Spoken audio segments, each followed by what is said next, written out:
السلام علیکم ورحمۃ اللہ وبرکاتہ۔ ایک پیارے بھائی نے سوال کیا کہ قربانی کا جو گوشت ہے اس کو اسٹور کیا جا سکتا ہے کہ نہیں۔ حضور علیہ الصلاۃ والتسلیم کی حدیث مبارکہ ہے، اللہ کے نبی صلی اللہ تعالیٰ علیہ وسلم نے فرمایا، تم میں سے جو شخص قربانی کرے تو تیسرے دن کی صبح اس کے گھر میں قربانی کا گوشت نہیں ہونا چاہیے۔ پھر جو ہے اگلے سال قربانی میں جو ہے لوگوں نے عرض کیا، رسول اللہ صلی اللہ تعالیٰ علیہ وسلم، کیا ہم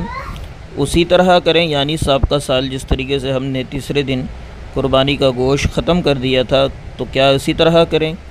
جیسے پچھلے سال کیا تھا؟ تو اللہ کے نبی صلی اللہ تعالیٰ علیہ وسلم نے ارشاد فرمایا کہ نہیں، بلکہ اب تم اسے کھاؤ، کھلاؤ اور چاہو تو جمع بھی کر لو، کیونکہ وہ سال لوگوں پر تنگی کا سال تھا۔ تو میں نے چاہا کہ اس میں تم ایک دوسرے کی مدد کرو۔ یہ بخاری شریف کی حدیث مبارکہ ہے۔ تو اس حدیث مبارکہ کے روح سے اس بات کی وضاحت مل رہی ہے کہ اللہ کے نبی صلی اللہ تعالیٰ علیہ وسلم نے اس سال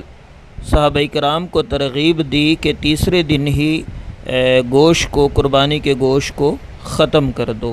تو لہٰذا اگر اس حدیث مبارکہ سے ہمیں یہ درس مل رہا ہے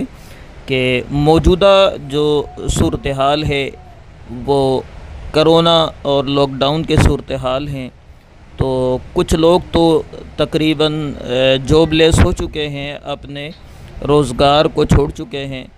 اور جو کچھوں کی حالت یہ ہے کہ فاقہ کشی کے اندر کہ جو احباب 3-4 مہینوں سے گھر بیٹھے ہوئے ہیں یا راشن سے اور امداد سے اپنا گزر بسر کر رہے ہوں، تو انہیں گوشت کھانا کہاں سے میسر ہوگا؟ تو لہٰذا میری ناقص رائے اور علماء کی توجہ بھی اسی طرف ہوگی کہ اس سال جو ہے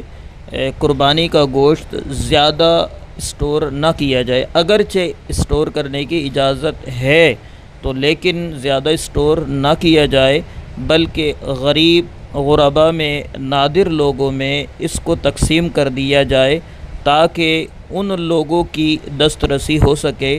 اور ان کو عید کی خوشیوں میں شامل کیا جا سکے جو لاک ڈاؤن اور